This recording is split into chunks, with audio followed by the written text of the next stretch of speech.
అప్పటి నుంచి నువ్వే అవుతున్నావు కంటిన్యూస్గా ప్రతి టర్మ్ కన్వీనరు ప్రెసిడెంట్ ఇట్లా వాట్ ఎవర్ ప్రెసిడెంట్ ఇప్పటికే ప్రెసిడెంట్. సో అందుకనే అంటున్నాను POW అనగానే అసలు ఫస్ట్ గుర్తొచ్చేది ఈవెన్ గూగుల్లో సంధ్య అని కొడితే POW అని అప్పటి నుంచి కన్సిస్టెంట్గా ఉన్నాం. అండ్ ఇదేమి బాధ్యత ఒక రకంగా, ఇదేమి పదవి కాదు. జనరల్గా సోషల్ మీడియాలో ఈ మధ్య ఇప్పుడు టెలివిజన్ పోయిన తర్వాత ఇప్పుడు సోషల్ మీడియా బాగా పాపులర్ అయిపోయింది. డిజిటల్ మీడియాలో మీరు మాట్లాడే మాటలు, మీరు ఎక్కడైనా ఏమన్నా జరిగితే అన్యాయం దానికి వ్యతిరేకంగా గొంతుగా వినిపించటం, దానికి వ్యతిరేకంగా మాట్లాడటం, కొంచెం కుండబద్దలు కొట్టినట్టు గట్టిగా బలంగా మాట్లాడటం, ఇటువంటివి వచ్చిన తర్వాత కింద కామెంట్స్లో కొంతమంది ఓకే వెరీ గుడ్ అంటారు, బట్ ఎక్కువ మంది ట్రోల్ చేస్తుంటారు. అంటే ముందు నువ్వు నీ జీవితం చూసుకో, నీ సంసారం సరిగ్గా ఏడ్చిందా లేదా, ఇలా మాట్లాడితే చాలా దారుణంగా మాట్లాడుతుంటారు. వెరీ బ్యాడ్ కామెంట్స్ కూడా వస్తుంటాయి. వీటన్నిటి నువ్వు ఎలా రిసీవ్ చేసుకుంటావు సంధ్య? అంటే ఒకటండి, నిజంగా మా జర్నీ గురించి ఒకసారి ఇంత ఆత్మీయంగా నేను అసలు ఎవరితో షేర్ చేయలేదు. మా జర్నీలో విపరీతమైనటువంటి దాడులు ఉన్నా కూడా ఒక సామాజిక బాధ్యతతో, ఒక సంఘపరమైన బాధ్యతతో దాన్ని ఎప్పుడు నేను మాట్లాడలేదు. ఎందుకు మాట్లాడలేదు, మీరు మాట్లాడవచ్చు కదా అని కూడా అనొచ్చు. మాట్లాడినప్పుడే కదా తెలుస్తాయి. అంతే. ఇందులో తారీఫ్లు పూలే కాదు రాళ్ళు ఉంటాయి అంటే, కానీ ఏంటంటే రాక లేదా కొద్దిమందిమే వస్తాం. నాకు ముందు కూడా చాలామంది వచ్చారు, నేను చెప్పాను కదా. ఎన్కౌంటర్లలో చనిపోయిన వాళ్ళు ఉన్నారు, నా సహచరులు ఉన్నారు, నాకు ముందు వాళ్ళు ఉన్నారు, నా తర్వాత వాళ్ళు ఉన్నారు. వాళ్ళు చేసిన త్యాగాల ముందు, వాళ్ళు చేసిన వాళ్ళ అమరత్వం ముందు నాది ఏమాత్రం కాదని నేను అనుకుంటాను. వాళ్ళ అమరత్వం నాకు నిరంతరం స్ఫూర్తి. మా ప్రగతిశీల మహిళా సంఘం లక్ష్యమే శ్రామిక వర్గ మహిళా విముక్తి లక్ష్యంగా ఏర్పడిన సంఘం. అన్ని రంగాల్లో స్త్రీలకు సమభాగస్వామ్యం కోరుకునే సంఘం మాది. స్త్రీలకి నిజమైన విముక్తి కావాలి. అది ఎట్లా వస్తుంది అంటే, శ్రమ విముక్తి లేనిదే స్త్రీ విముక్తి లేదు. అది జరగాలి అంటే శ్రామిక వర్గ మహిళల్ని ఉద్యమాల్లోకి సమీకరించాలి. అవి ఎటువంటి పోరాటాలు చేయాలి అంటే, రాజ్యానికి వ్యతిరేకంగా, ప్రభుత్వానికి వ్యతిరేకంగా నిజమైన సమానత్వం కోసం పనిచేయాలి. భూమి కోసం, భుక్తి కోసం, ప్రజల విముక్తి కోసం జరిగే పోరాటాల్లో మహిళల్ని భాగస్వామ్యం చేయాలి. అంటే ఇప్పుడు భూమి సమస్యలు తీసుకుంటే మాకు చాలా ల్యాండ్ స్ట్రగుల్స్లో కూడా పార్టిసిపేషన్ ఉంది.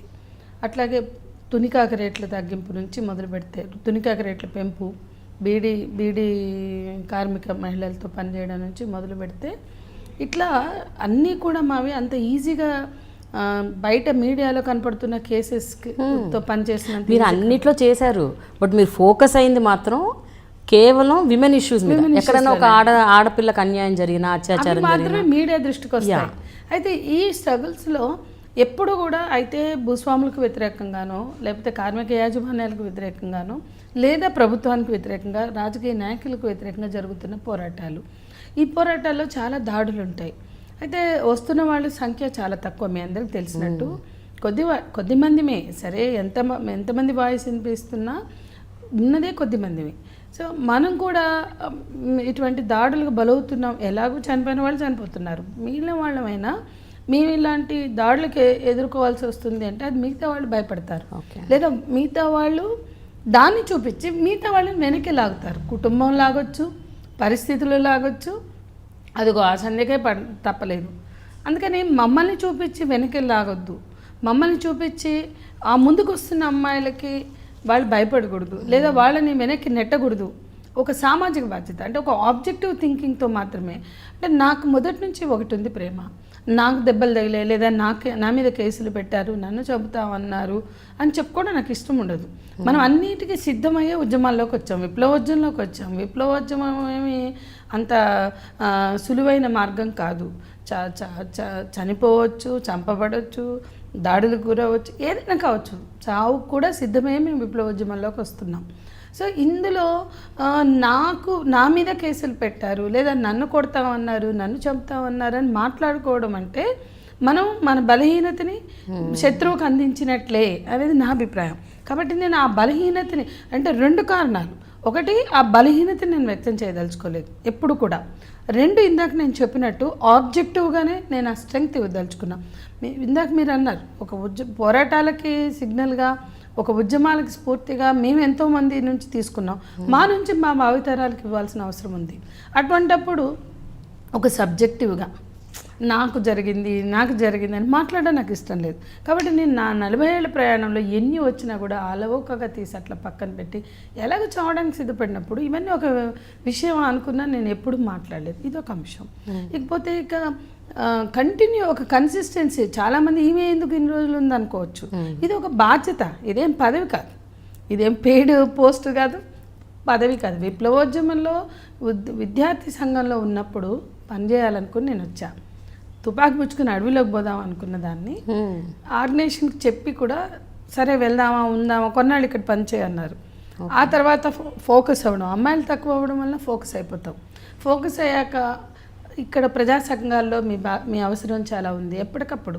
అట్లా ఇక ఒక రకంగా కారణం ఏదైనా ఒక దశలో, విద్యార్థి దశలో తుపాకి పుచ్చుకుని అడవుల్లోకి వెళ్ళిపోదాం అనుకున్న దాన్ని నేను బయట ఆగిపోయాను. కొంత కుటుంబ బాధ్యత, కొంత వ్యక్తిగతంగా కూడా ఒక ఊగిసలాట, వెళ్ళనా ఉండనా, ఒక సంఘర్షణ. విప్లవోద్యమంలో చాలా సంఘర్షణ ఉంటుంది. మనం కుటుంబంకి కట్టుబడి ఉండాలా, ఏ పరిమితుల్లో పనిచేయాలి, ఎంతకాలం పనిచేయాలి, ఏ బాధ్యతలు తీసుకోవాలి, దేనికి సిద్ధపడాలి, ఇవన్నీ కూడా నిరంతరం ఒక స్ట్రగుల్ ఉంటుంది. ఆ స్ట్రగుల్లో మొత్తంకి నేను మహిళా సంఘంలోకి వచ్చేసాను, ప్రజా సంఘంలోకి ఉండిపోయాను. అయితే ఇది ఒక కన్సిస్టెంట్గా ఉండడం వలన చాలామందికి పిఓడబ్ల్యూ అంటే సంధ్య, పిఓడబ్ల్యూనే కాకుండా ఒక మహిళల మీద అన్యాయం జరిగిందని కొన్ని సినిమాల్లో కూడా పెట్టారు, నెగిటివ్ పెట్టారు, పాజిటివ్ పెట్టారు. మహిళలకు అన్యాయం జరిగింది అంటారు, ఒక డైలాగ్ కూడా సదా మై సేవలో వేణు హీరో. అయితే ఇప్పుడు మీరు అడిగిన ప్రశ్నకు వస్తాను. మీకు ఈ కామెంట్స్ కానీ చాలామంది పితృస్వామిక సమాజంలో అసలు ఇంత గట్టిగా మాట్లాడడం లేదా స్త్రీల పక్షాన్ని నిలబడడం, ఒక అన్యాయం అంటే ఆడవాళ్ళకి ఏదైనా జరిగితే కుటుంబం తప్ప ఇంకెవరు వచ్చినా కూడా అది సహించలేని స్థితి, లేదా వాళ్ళకి ఆత్మస్థైర్యం ఇచ్చేటువంటి ఒక మెకానిజం ఉందని అంటేనే భరించలేని స్థితి మనం ఈ రోజుకి కూడా చూస్తాం. ఇంత జర్నీ తర్వాత కూడా ఇవాళకి కూడా దిక్కున్న చోట, ఇవాళ పొద్దున్న నుంచి నాకు 4 ఫోన్స్ వచ్చాయి. మీ దగ్గరికి వద్దామని ప్రిపేర్ అయ్యాక కూడా దారిలో కూడా ఒక అమ్మాయితో మాట్లాడుతున్నాను. వాడు 15 ఏళ్ళ నుంచి కలిసి ఉంటున్నాడు, పెళ్లి చేసుకోలేదు, ఇదిగో అదిగో అనుకుంటూ ఇప్పుడు నీ దిక్కున్న చోట వేరే ఎంగేజ్ చేసుకున్నాడు, నీ దిక్కున్న చోటు చెప్పుకో అంటున్నాడు.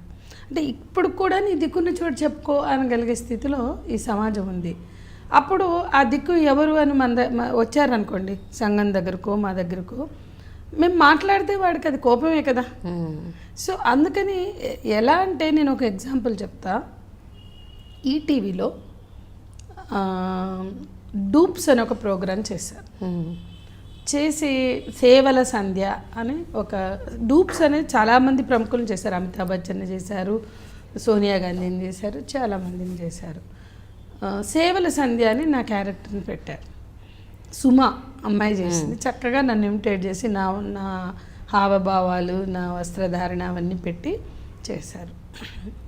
మీలాగా యాంకర్ ఏమంటారంటే, మీరు ఇంతకాలం నుంచి పనిచేస్తున్నారు కదా ఈ ఉద్యమాల్లో, ఇవన్నీ ఏదో మాట్లాడుతుంటారు అంటే ఒక రియల్గానే, ఇప్పుడు మీరు ఎలా నన్ను రియల్గా చేస్తున్నారో అవన్నీ చేస్తారు.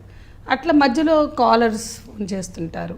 ఫోన్ చేసినప్పుడు ఎవరో నా భర్త కొడుతున్నాడండి, నా ఆస్తి అంతా లాగేసుకుంటున్నాడంటే ఈమె సలహా చెప్తుంది, ఇలా చేయమ్మా అలా చేయమ్మా అని. మళ్ళీ ఇంటర్వ్యూ, మీకు పిల్లలు ఉన్నారా అంటే 2 పిల్లలు ఉన్నారు, మరి వాళ్ళని ఎవరు చూసుకుంటారా, వాళ్ళని నేను చూసుకొని హాస్టల్లో పడేశాను. ఆ తర్వాత మళ్ళీ ఒక కాలరు, అమ్మా నా భర్త చనిపోయాడు, పుట్టింటోళ్ళు నా ఆస్తి ఇవ్వమంటే ఇవ్వట్లేదు, అత్తింటోళ్ళు అని ఏదో అడుగుతుంది. అప్పుడు ఈమె బాగానే అంటే కరెక్ట్గానే సమాధానం చెప్తుంది. జెన్యూన్ ప్రశ్నలు వస్తున్నాయి కాలర్స్ నుంచి, ఈవిడ జెన్యూన్గానే సమాధానాలు చెప్తుంది. మళ్ళీ మధ్యలో ఇంటర్వ్యూ చేస్తున్నారు, మీ భర్త కొండి పెడతారా అంటే ఆయనే నాకు వండి పెడతాడు, ఇలా సాగుతూ ఉంటుంది. మళ్ళీ బాధితులేమో చాలా జెన్యూన్ క్వశ్చన్స్ వస్తున్నాయి కాలర్స్ నుంచి, నిజమైన బాధితులు, సఫరర్స్ ఫోన్ చేసినట్టుగా కాలర్స్ని చూపిస్తున్నారు. ఈవిడ చెప్పే సమాధానాలు కూడా సఫరర్స్కి పరిష్కారాలు చెప్తుంది. ఈ ఇంటర్వ్యూ సాగాక ఇక చివరి కాలర్ చూద్దామా అండి అని అంటే, ఆ చివరి కాలరు చేస్తాడు. ఆయన ఏమంటాడంటే, నా భార్య మీలాగే మహిళా సంఘాల్లో పనిచేస్తుంది, నన్ను నా పిల్లల్ని పట్టించుకోవట్లేదు, అందుకని నన్ను ఏం చేయమంటారు అంటే, ఈవిడికి ఫీజులు ఎగిరిపోతూ ఉంటాయి, ఏం చెప్పాలో అర్థం కావట్లేదు. అర్థం కాక ఏముంది అండి, అడ్జస్ట్ అయిపోవాలి ఏదో చెప్తుంటుంది. రావే ఇక్కడ విడాకులు సంతకం పెట్టిపోవే, ఇక్కడ విడాకుల కాగితాలు రెడీగా ఉన్నవే, నేను నీ మొగుడిని చేస్తున్నానే, రావే వచ్చి సంతకాలు పెట్టిపోవే, విడాకులకి సిద్ధంగా ఉన్నాయి కాగితాలు అంటే ఈవిడ యావండి అని ఏడుపు మొహం పెడుతుంది. That is end. ఇది ఒక ఇంటర్వ్యూ డూప్స్ అనే పేరుతో ఈటీవీలో. నేనేమంటున్నానంటే దాని మీద నాతో చాలామంది మాట్లాడారు, ప్రముఖులు కూడా మాట్లాడారు.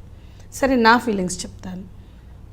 ఎంత క్రూయల్ మీడియా, ఎంత క్రూయల్గా ఉంటుంది, ఎంత క్రూయాలిటీ అంటే ఒక ఈటీవీ లాంటి స్టాండర్డ్స్ ఉన్నవాళ్ళు, సారీ మీకు నేను ఆ పేరు చెప్తున్నందుకు అది నా జీవిత అనుభవంలోంచి మాట్లాడుతున్నాను.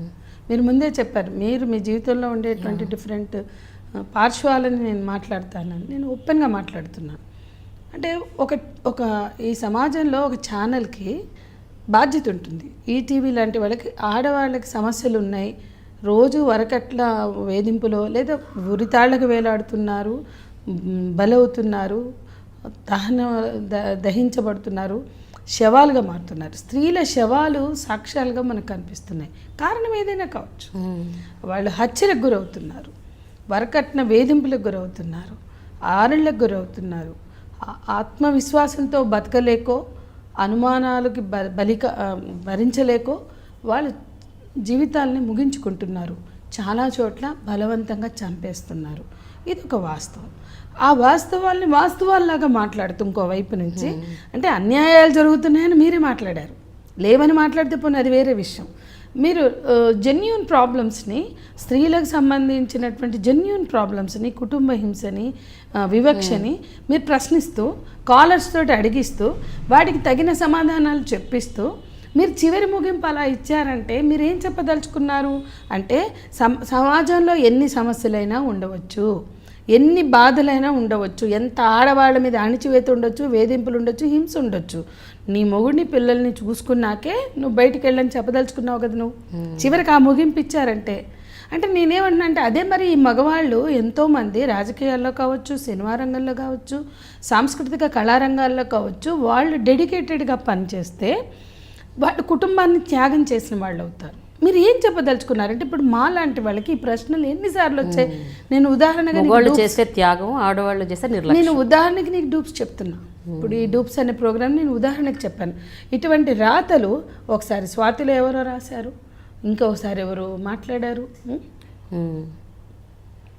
నేను ఒకటే అడుగుతున్నాను, అది ఏ రంగమైనా కావచ్చు. దానికి ఇప్పుడు మీరేమంటున్నారు, నువ్వు డెడికేటెడ్గా పనిచేస్తున్నావు, ఆ స్త్రీల బాధల కోసం కష్టాలు తీర్చడానికో లేదా స్త్రీల పక్షాన్నో మీరు నిలబడ్డారు అని. అలా నిలబడాలి అంటే నేను టైం పెట్టాలి. నిలబడాలి అంటే నా వ్యక్తిగత జీవితాన్ని నేను కోల్పోవాలి, నా కుటుంబ జీవితాన్ని నేను కోల్పోవాలి. కానీ నేను ఒక స్త్రీ అయినప్పుడు ఆ కుటుంబ జీవితాన్ని నేను కోల్పోవడానికి సిద్ధపడితే అది త్యాగం అనకపోతే అనకపోయారు, కానీ అది నేరంగా ఎందుకు చూస్తున్నారు? మీరు దాన్ని తారీఫ్ చేయకపోతే చేయకపోయారు. కానీ నేనేమంటున్నా అంటే చాలా దాడి జరిగింది. ఇది పాపం ఈనాడు డూప్స్, ఈటీవీ వాళ్ళు డూప్స్లో, కానీ నా చుట్టూ ఉన్న సమాజం, నా బంధువులు, ఏమో మొగుడికి ఏం వండి పెడుతుందిలే. ఇప్పుడు అది ఆద్యంతం నేను ఎదుర్కొన్న విషయం. వాస్తవానికి భిన్నంగా మేము కుటుంబంలో అంతకన్నా బాధ్యతగా ఉంటాం. అది అర్థం అవ్వడానికి కొన్నేళ్ళు పట్టింది జనాలకి. సరే కుటుంబం పట్ల మిగతా వాళ్ళు, ఈరోజు నేను మిగతా కోడళ్ళ కన్నా గౌరవించబడుతున్నాను నా కుటుంబంలో. నా అత్తగారు చెప్తుంది అందరికన్నా. మీరు చూస్తున్నారు ఐ డ్రీమ్ న్యూస్ని. మీరు చూస్తున్నది ఐ డ్రీమ్ న్యూస్. అంటే కళలని నిజం చేస్తూ ప్రజలకి నిజాలని కళల ద్వారా తీసుకొచ్చే ఐ డ్రీమ్కి మై బెస్ట్ విషెస్. మీరు చూస్తున్నది ఐ డ్రీమ్ న్యూస్. మీరు చూస్తున్నారు I dream channel. For more videos, please subscribe I Dream. మరిన్ని వీడియోల కోసం ఐ డ్రీమ్ ని సబ్స్క్రైబ్ చేయండి. Please subscribe I dream. And I'm very much satisfied with the way interview went on. Kindly subscribe to I Dream. For more videos, subscribe to iDream. And loads of fun entertainment and content. Do watch I Dream.